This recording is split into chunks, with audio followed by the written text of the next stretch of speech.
terraforming Mars and making it habitable for mankind. How high of a priority should it be to send people to Mars? This seems to be a huge topic these days.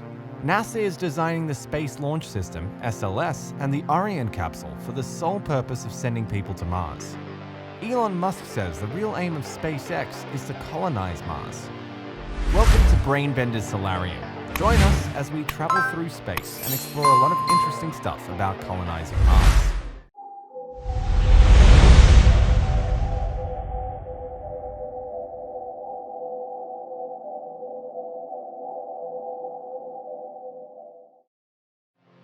Well, how much time would it take to transfer to Mars?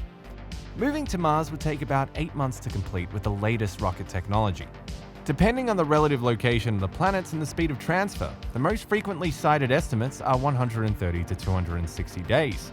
The supply lines will be very complicated and don't expect any rescue missions. If there is life on Mars, it's tiny, and it's not going to help support a colony. Colonists would have to leap into a greenhouse ecosystem. They'd still need water, oxygen, and electricity. There's also the issue of radiation exposure, which would involve highly shielded or underground installations. Growing plants on Mars isn't going to be easy. The soil is very salty and acidic. It's still uncertain if we can introduce bacteria to Mars to help the plants grow as they do on Earth. The one fact everyone agrees on is that colonizing Mars is going to be incredibly difficult. Mars has around 1% of Earth's atmosphere.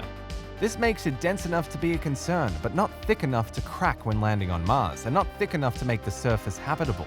The 1% atmosphere is essentially a vacuum, but it is enough to cause planet-wide dust storms that would make living on Mars difficult. Many of the problems with colonizing Mars could be resolved if we could thicken its atmosphere. An atmosphere similar to Earth's density would make facilities simpler to create since they wouldn't have to be pressurized as much. Leaks may not be as catastrophic because there would be no explosive decompression. The atmosphere would also heat the surface of Mars and shield the surface from radiation. It could be feasible for colonizers to walk on the surface of Mars in an atmosphere without a spacesuit, but with an extra supply of oxygen. Creating an atmosphere on a planet, however, is a challenging engineering problem. We know that Mars used to have a dense atmosphere in the past. Under the ancient Martian atmosphere, Mars was warm enough to allow water to run on its surface. For the next billion years, though, Mars lost much of its atmosphere due to solar winds. There is a steady wind of ionized ions coming out of the sun. The Earth is shielded from this wind by our magnetic field. Ionized particles travel along the lines of the magnetic field around the Earth. Occasionally, if they are solid enough, they plunge into the atmosphere at the magnetic poles, resulting in northern or southern lights. Mars lacks a planetary magnetic field.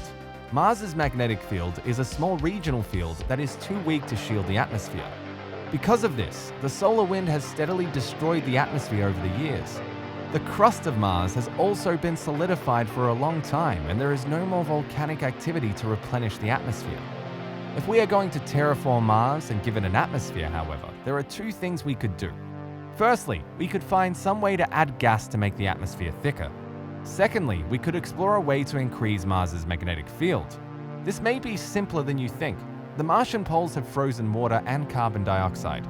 Increases in temperature on Mars would have a runaway effect as it would begin to melt the poles, which would add more carbon dioxide to the atmosphere, continue to increase the temperature, and melt the ice even further at the poles.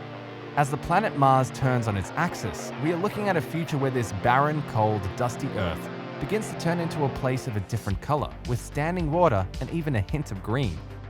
Terraforming is one in a long list of ways that humans could survive in a world that, in all other respects, appears to exist for the sole purpose of killing us.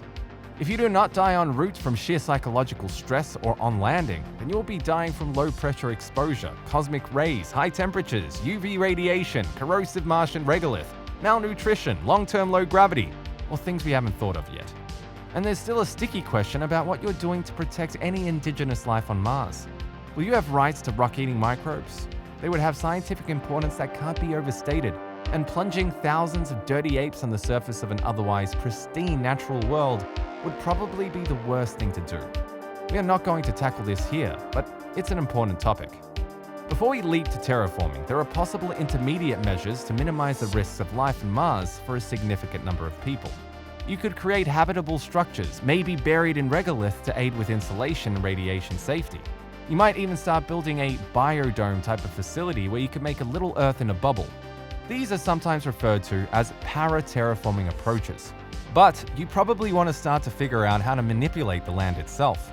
One concept is a canyon tent. Mars has land shapes such as canyons, craters, or lava tubes that would just require a lid structure to create a large amount of environment where we could add atmosphere, moisture, and power. The ultimate living off the land is, however, partial to full terraforming. And how are we doing that? The first step would be try to add mass to the Martian atmosphere, which is the lung emptying 1/1000th of the Earth's atmosphere under pressure. A thicker atmosphere and higher temperature may allow liquid water on the surface from big frozen Martian water deposits. Mars has huge deposits of frozen carbon dioxide in its polar regions, and releasing it as gas could have a double benefit: enhancing atmospheric pressure and boosting the global retention of infrared radiation, known as the greenhouse effect. Presently, the Martian atmosphere is considerably less opaque to infrared radiation than the Earth. The IR optical depth, a statistical measure of how effectively light has stopped, for modern Mars is about 0.2 compared to Earth's 0.83. Venus is about 60. If we could release much of the frozen carbon dioxide on Mars, we would be able to move the atmospheric pressure to around 1/3 of Earth's and get to a maximum point where the polar temperature is permanently above the sublimation point, thus preventing the creation of carbon dioxide ice. Our options include tons of thermonuclear blasts above the poles, an approach Elon Musk has mentioned, at least informally. Space giant mirrors to concentrate solar power on polar regions, i.e. a 125-kilometer radius mirror could benefit to raise polar temperatures by around 5 Kelvin.